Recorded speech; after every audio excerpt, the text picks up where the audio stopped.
The bar of soap was too white to be real. Oval, stamped with a shy word, guest. It sat on a tin dish by a line of faucets that did not howl, only breathe steam like a sleeping beast. A hand in a khaki sleeve set the soap down with a folded towel, edges aligned as if this were a hotel turndown and not a camp. "Please," the voice said, "take your time." No one moved. Water ran anyway, unspent, a soft hiss that made the concrete smell like rain. One of the women reached for the soap and then stopped, as if it might bite. She sniffed it. Lemon, not lye. She rubbed a thumb along the stamped word and left a crescent. Behind the fogged glass, silhouettes waited, patient, backs turned. The towel's hem ticked against the tin like a thin clock. Outside, a bell marked the hour. Only when the guard stepped away, hands visible, gaze politely averted, did she step forward. She lifted the soap as if lifting a truce. Foam bloomed, bright as surrender. Somewhere beyond the pipes, someone said, "Thank you," and did not seem to know it mattered. 3 weeks earlier, Willow Creek Camp, Midwest, USA. The chalk line on the drill yard looked like a narrow river. Anna watched the women ahead of her step over it, as if it could stain. A sergeant with a clipboard read the names in a dry, grainy voice. When he said Weber, she answered, and the syllable sounded rubbed thin, a coin someone had spent too often. They were shown the rules on a board the color of old milk, camp schedule, work rotations, the words, "No fraternization," underlined twice. A guard traced the underlines with a fingertip, not to threaten, but to make the ink sink in. "It keeps everyone safe," he said. He didn't shout, he didn't swagger. He let the sentence land and then stepped aside. Anna kept her eyes low. Safety, she thought, had been a word for other people. On the transport ship, safety was a corner of deck where the wind cut the smell of the hold. Here it might be a schedule and a chalk line. The barracks smelled of wood, warmed by sun. Bunks, blankets folded. On the far end, above a narrow bench, a small metal rack held supplies for the washroom, a tin dish, a folded white towel, a bar of something wrapped in paper she couldn't read from here. As the line shuffled forward, the paper flashed a word, then hid it. She filed away the clean geometry of the fold, edges meeting edges, as if it were a diagram to copy later.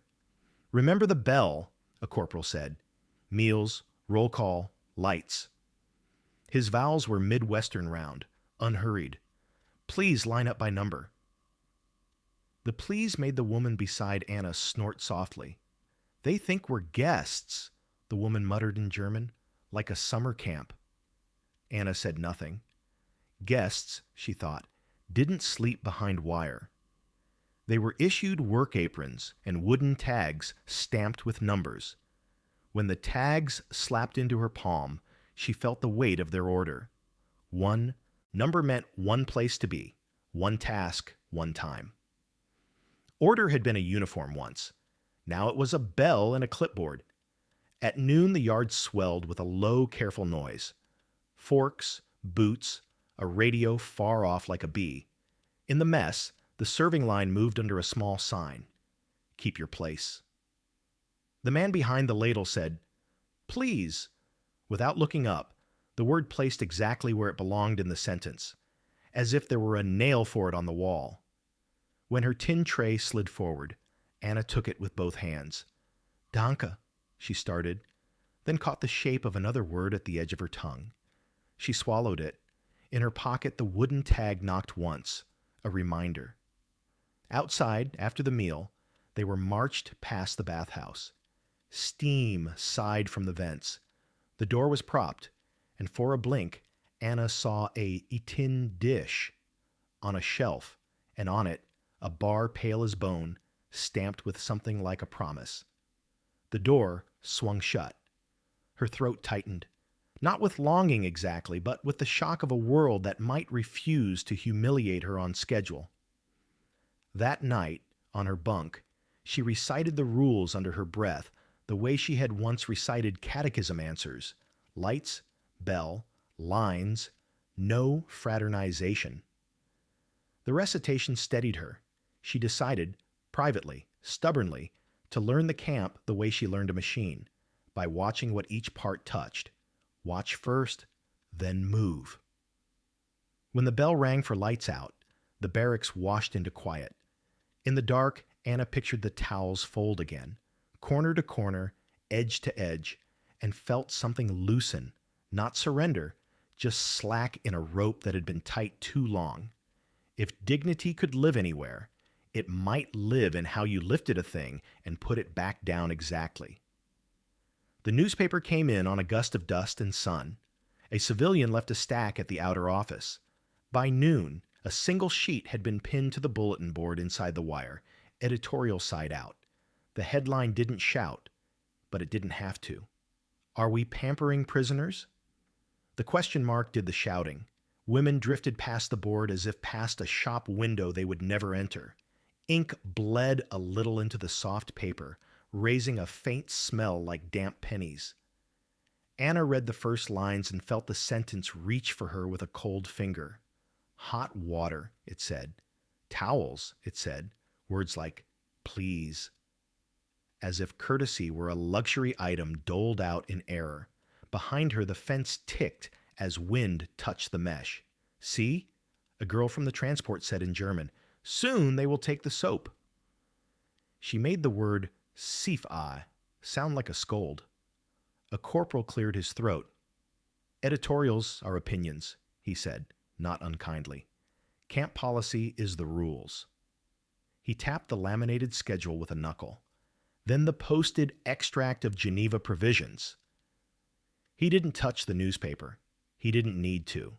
The rules were heavier than the ink.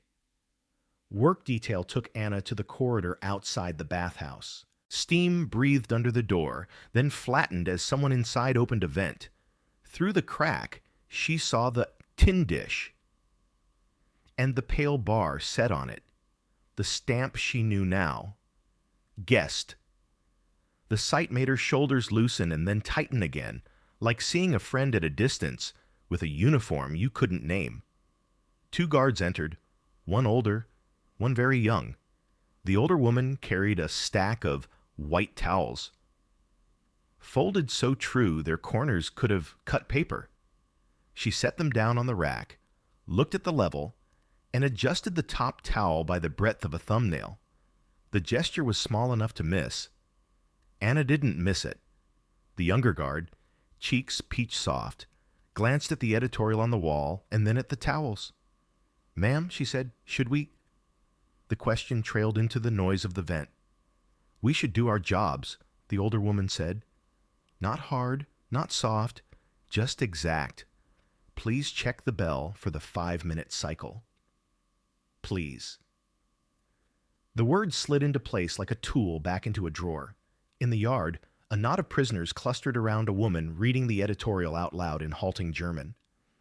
They think we are at a hotel, someone muttered. Another said, if they take the towels, then we will know what they really are. The group's heat pressed at Anna's back, an urging to join the chorus, to bank herself against disappointment early.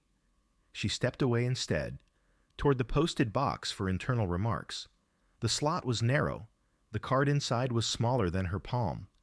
She didn't write a defense or an argument. She wrote a time. The bath line kept to 5 minutes today. She signed her number. At evening mess, the serving man said please, as always, and a tray ahead of hers rattled as someone set it down harder than needed. Anna took her own tray with both hands. Thank you, she said in English, low. A prisoner behind her hissed air between her teeth. The sound stung, but it didn't change the angle of Anna's wrists.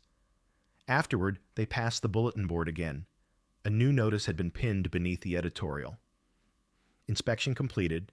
Facilities maintained as scheduled. No fanfare, just type. In the bathhouse corridor, the Lex white towel. At the top of the stack still lay true. The Gesten bar shone with a wet oval where someone had already used it and set it back. Rules, Anna thought, could be walls. But some walls kept out more than they kept in. The bell gave a single clear strike that felt like the edge of a coin tapped on glass. Steam folded out of the bathhouse and laid itself along the ceiling beams. The line of women moved in a careful shuffle. Towels clutched like shields. Someone whispered a prayer in German and broke it off as if caught stealing. Anna counted the shower heads, 6, and the wall clock with its thin red second hand. 5 minutes. Could be an argument or a promise. She stepped to the end fixture, the one with the shallowest basin where water would not pool around her feet. The white towel on her arm held the ghosts of starch and sun. On the shelf, the eaten dish, waited, and in it, the bar stamped guest. Pale as a thumbnail moon, her throat tightened with the treacherous memory of the transport ship's deck, water that bit like wire. She turned the valve. Warmth came not like a slap, but like weather rolling in. No roar, just a steady breath. Around her, the first sprays brought out a chorus of small sounds, a hiss of pleasure, a swallowed sob, the squeak of a tap adjusted one notch. At the second head from the left, the older woman from their barracks stood rigid, shoulder blades pinched, palms curled as if the water would read them like a book. Anna reached for the Gestourlade bar. Her fingers shook once and then steadied. She touched the stamp with a thumb, pressed a thin line of lemon into the air, and tested the lather on the web between her fingers. No burn, no sting, only the drag and give of real soap. She kept her eyes down and worked by sequence. Wrists, forearms, neck, an engineer's diagram made of skin. The second hand sliced the clock's face. She counted inside her mouth. 1, 2, 3, like the short table. Prayer. She'd heard on Sunday, only now the amen would be the bell. At the edge of her vision, the older woman's breath went ragged. Anna didn't touch her. Row. Held like a fence in the mind, she took half a step so the woman could see her hands. Slow, Anna said softly, in German first, then in English, the word placed where please would go if this were a different sentence. She lifted the Gestet bar, made lather as if showing a child snow for the first time, palms open, no hurry, and rinsed. She folded the pane, white towel left, once over the line of her forearms to show how the cloth could be a screen against the first shock at the nape. The woman copied the motion, clumsy, then truer, her shoulders lowered by a width of 2 fingers. Somewhere a prisoner clicked her tongue in disapproval. The sound slid off the tile. The clock took another lap. Anna finished quickly. Hairline, ears, the tender hinge beneath the jaw. She turned the water off before the bell and stepped backward so the next woman could pass. The room's acoustics changed. The hiss fell away, and the soft percussion of towels began. She set the Gestkopai bar back exactly in its wet oval and hung her white towel, with the corners true. Behind her, the older woman managed a word. Danke. Then, after a beat, thank you. The English came out stiff as a new shoe, but stood up on its own. The bell struck. Lines shifted. The young guard by the door glanced at the clock and nodded once, not to Anna, but to the order of the room, as if the minute had saluted and been saluted back. Out in the corridor, air without steam felt thin and almost cold. Anna's skin prickled, not from shame, not from victory, something quieter, as if a rope inside had uncoiled by one turn. 5 minutes of weather, she thought, and in that weather a choice, not to be spared, but to be exact. The mess hall had been made tidy enough to look temporary on purpose. Benches scrubbed pale, windows propped an inch, a thin runner of cloth down the center of each table like a quiet road. Tin cups stood upside down in a line, their rims drying to dull rings. A bell in the kitchen gave a polite tap, not the command bell, just the kind that tells a room to notice itself. "Stand, please," said a voice at the front. Not loud. A chaplain in a plain jacket, no flourish, rested both hands on the lectern as if to keep the words from blowing away. Around Anna, the benches creaked as bodies rose. Hats were held against chests. The air took a breath and held it. The prayer was short enough to fit between two swallows of water. It did not try to fold anyone into anything. It named the meal, named the labor, slipped a hope across the table like a note under a cup. Anna understood only the outline, but the outline was enough. We will not eat like wolves. When the key Amen landed, it landed like a lid set true on a pot. Beside her, Ilse muttered in German, "We are not their congregation." The words were bitter but hushed. Even the protest obeyed the room. Trays began to slide. The serving man worked with a rhythm that made space where space was needed. "Please," he said, and a ladle of stew fell cleanly, no splash. The word had the same shape it had in the bathhouse corridor, the shape of something put exactly back. When Anna's turn came, she took the tray with both hands. "Thank you," she said, in English, small enough to be almost a seam in the noise. Ilse's breath sharpened at her ear. Another woman behind them clicked her tongue. The sounds nicked, but did not cut. Anna kept the tray level and walked it to the bench, counting steps so the stew would not lap over the lip. They ate. Not fast. Forks made a soft meadow of metal sounds. From the kitchen, a radio drifted in and out, a song with a swing beat that couldn't quite clear the steam. The cloth runner at the center of the table had been ironed. Its edge met the wood in a straight conversation. Anna found herself aligning her cup with the stitch. She had not been asked to. No one saw. The axe steadied the food in her mouth. Across from her, the young guard from the bathhouse stood at ease, eyes somewhere middle distance, not counting bites, not watching faces. When someone dropped a spoon, she did not startle. She bent, returned it, and said please to the next in line as if passing a relay baton back to the race already running. Ilse pushed her tray away. "If we speak their words," she whispered, "what do we keep?" "Our hands," Anna said before she could stop herself. She kept her voice even. "How we hold things." Ilse's mouth pressed flat, but she did not argue. The room's order pressed from all sides, not as a shove, but as a frame.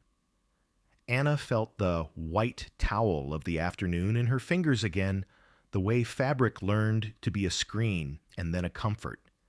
She pictured the guest bar set back in its oval, the tiny civility of not letting it skid. The chaplain stepped aside. The room moved on. When the bell tapped for dismissal, they rose and stacked trays, a soft clatter like rain on a barn roof. Anna wiped a dot of stew from the table's edge with the corner of her napkin. The stitch line gleamed for half a second. Clean. Outside, evening light pooled blue along the fence.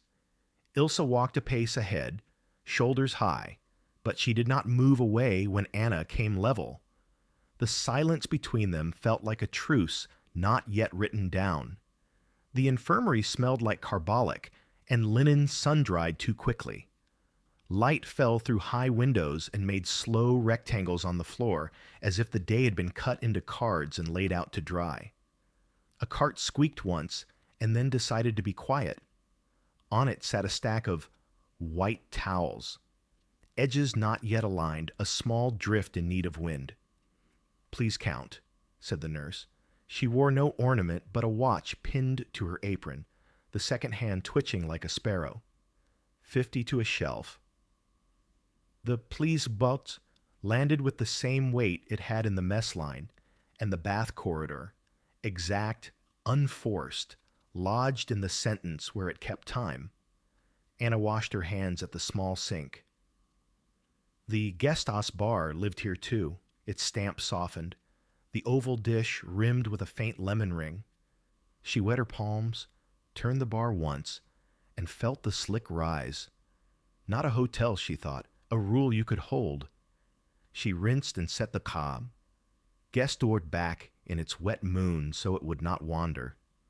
Ilse stood at the far end, arms crossed, watching as if the towels might confess. "We fold for them now," she said in German, not loud enough to carry, plenty enough to bruise. "We fold so the shelf holds 50, Anna said. She kept her eyes on the first towel, corner to corner, smoothed the breath out, fold again, seam to seam. She thought of the bathhouse, the way a white towel could be a screen before it was a comfort. Her fingers learned the length of the cloth and gave it back. The nurse moved among them like someone adjusting the pitch of a room. "Corners," she said once, lightly, when a towel's edge strayed. She did not say whose. She straightened it herself and went on. From the hallway drifted the radio, only the backbone of rhythm, a bass like a heart heard through a wall. A volunteer from town paused at the door with a clipboard and a face rehearsed for neutrality. She glanced at the prisoner's hands and then at the stacked towels, and something in her shoulders let go a fraction. The clipboard left with a check mark no one here would see. Ilse took a towel and folded it in half with a single impatient slap. The edge flared by a thumb's width. "There," she said. "Still warm." "It won't sit," Anna said. She didn't scold. She unfolded, then refolded, showing how the corners met and the cloth obeyed when asked instead of forced. She slid the corrected towel beneath the stack so Ilse's lay flat. No triumph, just gravity doing its work. The nurse returned with another armload. "Thank you," she told the room, and then, to no one in particular, "Keep the count." She checked her watch and the shelves as if they spoke to each other. When the first 50 were done, Anna wiped the shelf with a square of lint-free cloth. The motion was the same as wiping a line of stew from a table, the same as setting the guest bar back in the exact wet oval it had made. The sameness steadied her. It made her feel less like a thing being arranged and more like a person arranging. A shadow crossed the window. Somewhere outside a door shut with the weight of policy. Ilse sighed, long and theatrical, but her hands started to imitate the sequence, corner to corner, seam to seam, because the shelf would not accept anything else without complaint. "Inspection tomorrow," the nurse said, as if discussing weather. "Please, leave the cart neat." When they finished, Anna counted aloud in English, slow enough for the numbers to mean the same thing to everyone listening. 48, 49, 50. She pressed the edge of the top towel the breadth of a thumbnail and felt it settle, as if the stack had exhaled. On the way out, she washed her hands again.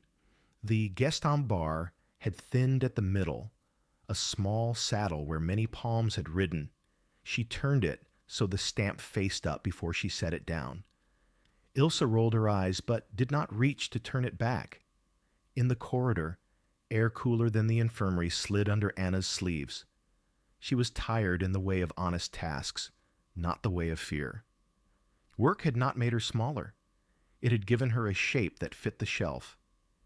Wind found the fence and made it hum, a thin wire note that threaded through the yard. On the bathhouse wall, the posted notice had gained a new line in blue pencil. "Inspection today. Maintain schedule." The second hand on the corridor clock moved like a small scythe. Inside, the room carried a nervous brightness. Valves squeaked too far open, then snapped shut. Towels were clutched too tightly, their white edges bent. The tin dish had been wiped as if it were a mirror. The guest bar sat in its oval, the stamp sharpened by someone's anxious thumb. 5 minutes, the young guard said, voice stretching on the number. She looked at the clock with a frown that wasn't anger, only math.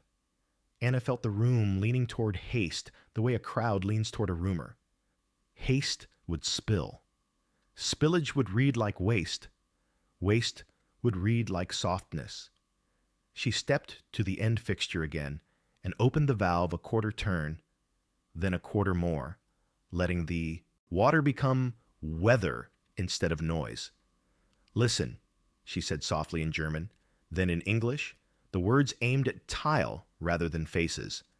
"We will count inside, 1 to 60, 5 times. Change at each minute. Lather, rinse, hairline, shoulders, finish." She didn't assign or command. She named a shape and set it on the shelf with the Guest aus Herad bar. The bell struck. Water came up. She pressed the Gestics to her palms, turned it once, and felt the lemon rise. Minute 1. Wrists and forearms. Quick circles, not scrubbing a floor, but reminding skin of its borders. She breathed on the count, letting the numbers seat themselves between heartbeats the way the Sunday prayer had once seated itself between 2 swallows of water. At the next head, Ilse rolled her eyes and then, against her own performance, kept time. Minute 2. Rinse. Efficient, not stingy. A woman down the line mirrored the motion and stopped fumbling with the valve. The room's sound changed. Less chatter of metal, more rope of steady hiss. The door clicked. Footsteps of the inspection party drew level with the threshold and paused, as if a hand held the day there to be looked at. The older guard's shape crossed the glass. She did not enter. She listened to the rhythm. Minute 3. Hairline, ears, the hinge beneath the jaw, the white towel. Weighted over Anna's forearms, a screen for the first shock at the nape, then folded back into patience on the rail. Ilse, pretending not to copy, did the same. Somewhere a bar slipped and clattered. It was caught, set back into its wet oval. Without drama. The young guard checked the clock and found herself breathing with it. "Please keep moving," she said, but the plea landed not as push, as accompaniment. Minute 4. Shoulders and back. Reach, rinse, step to give room. A woman who always rushed less. The floor kept dry where dry should be. The clock's small scythe cut another circle. Minute 5. Finish and clear. Anna closed her valve a breath before the bell.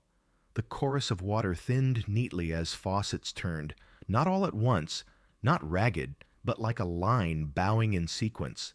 Towels lifted.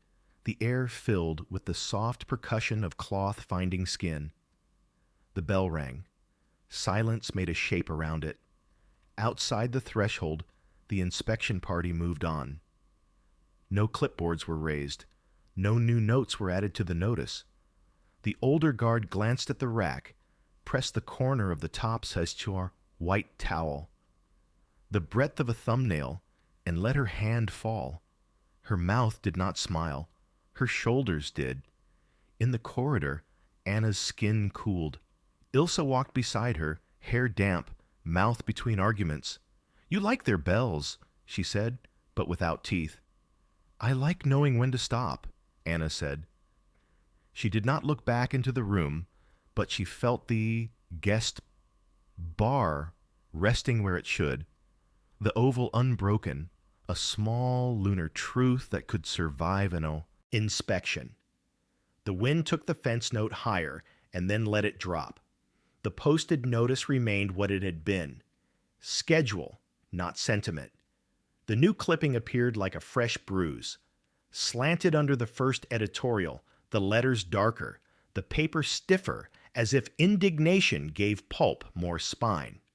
"Luxuries for captives," this one asked, forsaking the question mark's manners. It spoke of towels as if they were medals, of hot water as if it were treason. By mid-morning a crowd formed, small and heated. "Let them take it," someone said in German. "We bathed in rivers colder than this." Another voice, thin and triumphant. "Then we will see what remains of their please." The fence hummed with wind and agreement. Anna read the first paragraph and felt the old impulse to armor herself with scorn. Scorn took less time than thinking.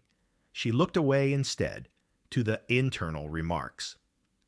Box bolted to the office wall, painted dull gray, keyhole neat as a mouth closed on a secret.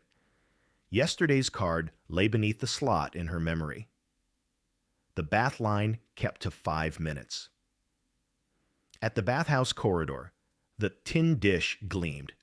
The guest bar had been turned, so the softened stamp faced out, legible even to someone only passing. Beside the dish, a stack of the white towels sat so true the shelf seemed made to their measure. The older guard approached with the inspection party in her wake. 2 civilians in jackets their town would recognize, one officer who carried his clipboard like a shield, and the young guard, shoulders squared into poise. The officer paused, pen ready for fault. The older guard did not hurry. She lifted the top white towel, checked its fold, and placed it back. Then, with a deliberate plainness that refused show, she slid the guest bar a finger's breadth to center on its wet oval.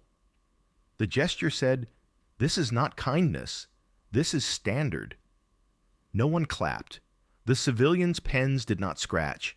The air, however, shifted, less like a threat of storm, more like the moment rain decides to pass. Ilsa arrived with 2 others, faces bright with argument. "Read it," one urged Anna, thrusting the clipping's twin copy toward her. "They have named the softness. We should not even touch their soap." The last word was said, as if it might sour the tongue. Anna didn't take the paper. "We keep the schedule," she said. "That is ours to do." She moved to the remarks box, borrowed a stub pencil from the guard desk without crossing the invisible line that would make borrowing into familiarity, and wrote, "5-minute cycle, held again. Floors dry. No delay at change." She signed her number, not her name, because the rule asked for numbers, and because numbers carried less to argue with. Ilsa watched, trying for mockery and landing on worry. "You think they will spare us because you count?" "I think counting spares us," Anna said. The inspection party drifted on. The officer's clipboard stayed blank. One civilian pinched the bridge of his nose as if a headache had argued itself out. At mess, the radio reached the hall more clearly than usual, a polite march dissolving into swing at the edges. The serving man's please ka made its usual small landing. When Anna set down her tray, she aligned its lip with the cloth runner's seam out of habit. Ilsa noticed and did not roll her eyes. Evening turned the wire dark and the sky light, a trick the prairie loved. Anna walked the perimeter path at the hour allowed, the gravel a crisp metronome underfoot. She imagined the guesty bar asleep in its dish, like a moon set in a small sky. Imagined the towels breathing their linen smell into the dark. Imagined tomorrow's line starting and stopping on the bell like a phrase repeated until it becomes music. Back at the board, someone had added a new notice beneath the clippings. Facilities to continue per regulation.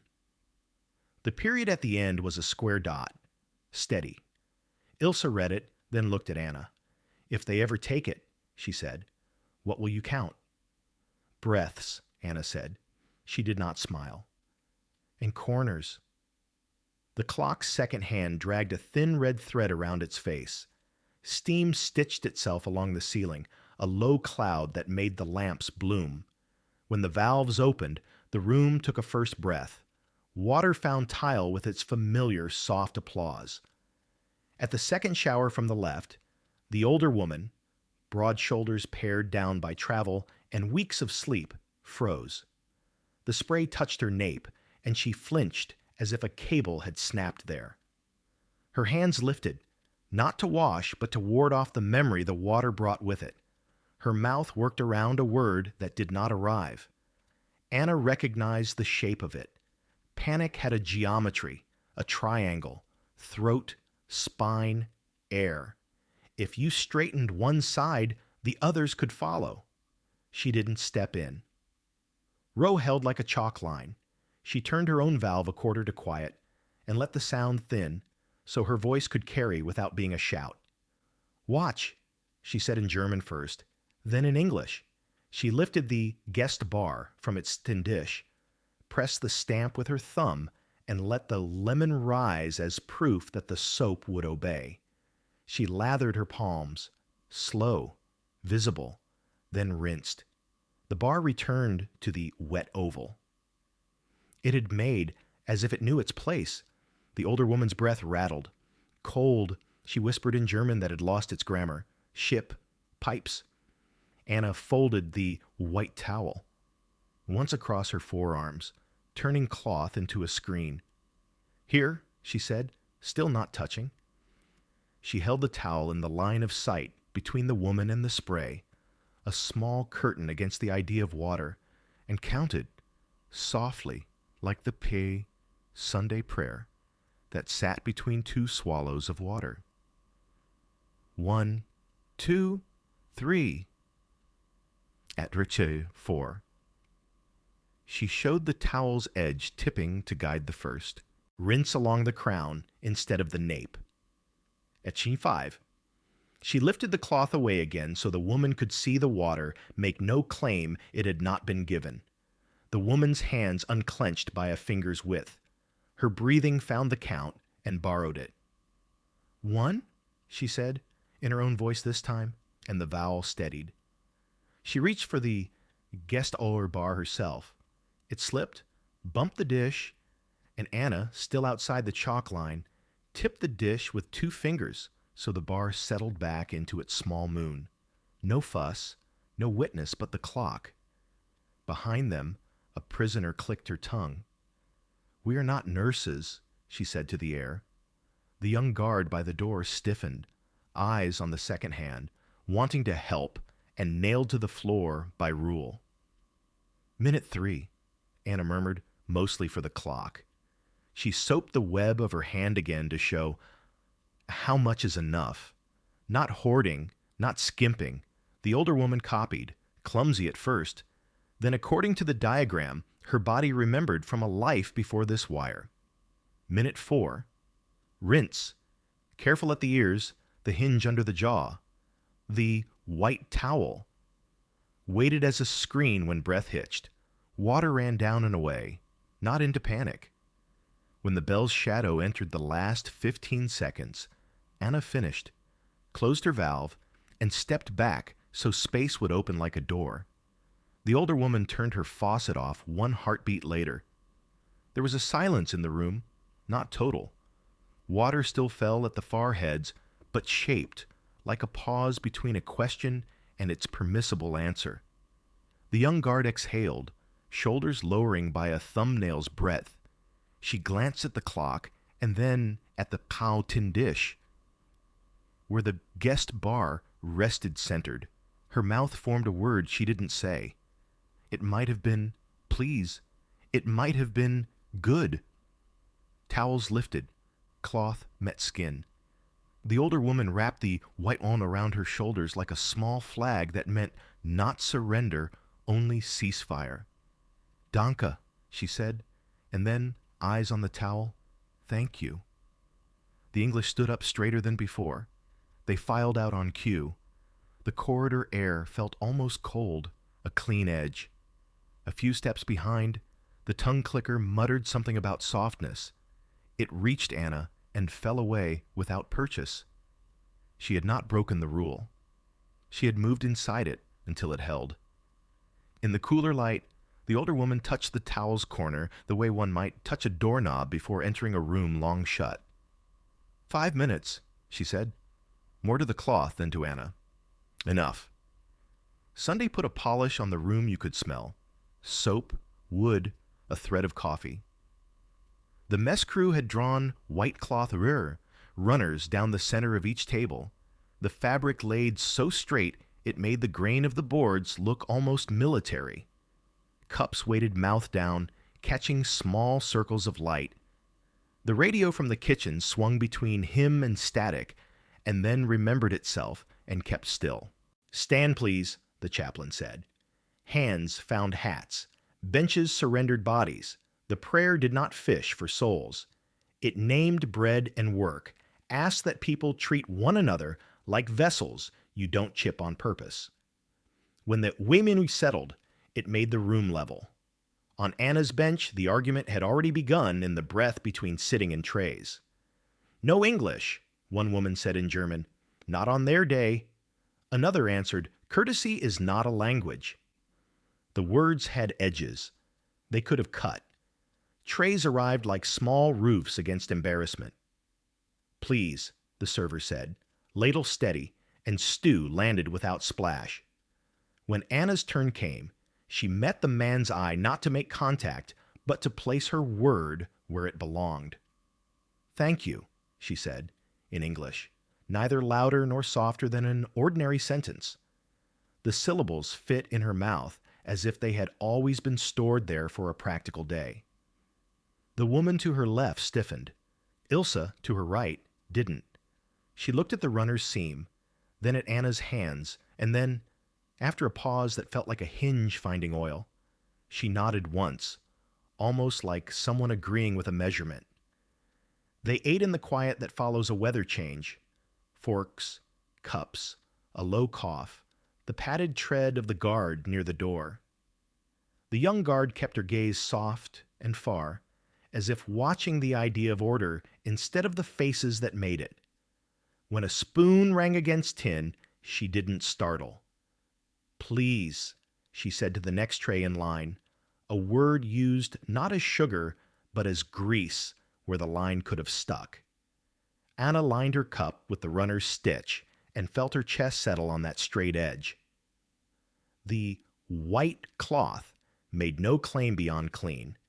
It reminded her of the white towel looped over a rail, of the guest bar turned so the stamp faced up, of the bell that divided minutes into something people could survive. The cloth's line gave the meal a spine. Across the table, the chaplain took his own tray last and bowed his head not toward the prisoners, not away from them, just toward the food. The gesture sat in the room like a chair anyone could choose. Ilse cleared her throat. "You said it easily," she murmured. "I practiced," Anna said. It was true. She had practiced the word between breaths in the bathhouse, between numbers at the clock. She had practiced it the way you practice a fold, until corners meet the first time, not the fifth. The woman on the left, the one who had banned English, kept her jaw set. Yet when the server passed again with bread, she took a piece without grabbing and let a quiet thanks in German travel, only as far as the plate. It wasn't a concession, it was a grip. Cleanup moved like tide. Trays stacked, cloth corners smoothed, benches returned to silence. Anna wiped a dot of broth from the runner with the napkin's clean side. The stitch brightened and then settled to the same mat as before. "Dismiss," said the kitchen bell, polite as a tapped glass. In the yard, the fence wore evening like a shawl. Air cooler than the room's steam rinsed the smell of stew from Anna's hair. Ilse fell into step beside her, not quite touching, not falling away. "If we keep this," she said, "what have we lost?" "Noise," Anna said, surprised to hear the word arrive complete. They reached the bulletin board. The notices hadn't changed. The editorials hung with their italics and their certainty. Beneath them, the typed line remained, "Facilities per regulation." A period at the end, square and calm. Ilse looked where Anna looked. "Regulation," she said, tasting the syllables. "A straight edge." "A way to set things down without breaking them," Anna said. She didn't reach for the paper. She didn't need to. The table's seam was still in her hands. They woke them before the light had made up its mind. The barracks smelled of wood cooled overnight and fabric that held the outline of sleep. Outside, the bell tapped twice, neither mess nor inspection, only the sound a place makes when it is taking account of itself. On the table by the door sat a metal tray for contraband that wasn't contraband yesterday. Buttons gone shiny from worry, a comb, a scrap of ribbon. Row had been posted again in fresh ink. No camp property removed. Anna's eyes went to the washroom by reflex, to the shelf where the 18 dishwart lived, where the guesty bar slept in its small moon, where the white towel hung with its corners true. She did not step toward it. You didn't keep a language by stealing its letters. Roll call moved like a pencil line down a list. The young guard from the bathhouse stood by the office door, gaze set to the distance where rules become reasons. The older guard came last, a ledger under her arm. She checked names, counted backs, and then, as the line paused at the gate, she did a thing so ordinary it nearly didn't happen.